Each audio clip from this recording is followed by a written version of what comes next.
Naka-full alert status na ang Cavite Police Provincial Office bilang paghahanda sa gaganaping anti-corruption rally at transport strike ngayong linggo, September 21, 2025. Tinitiyak ng PNP na mananatili silang profesional at walang kinikilingan sa pagtutok ng seguridad.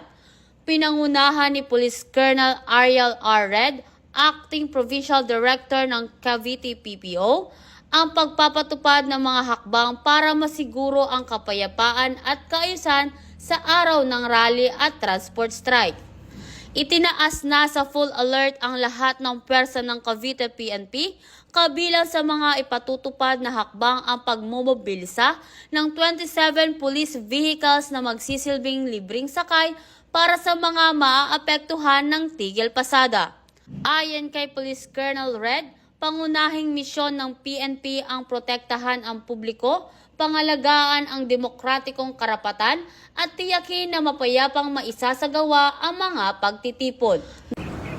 Mula dito sa Calabarzon, ako ang inyong Police News Network Correspondent, Patrolwoman Jessica S. Obrero, alagad ng batas, tagataguyod ng Balitang Pulis.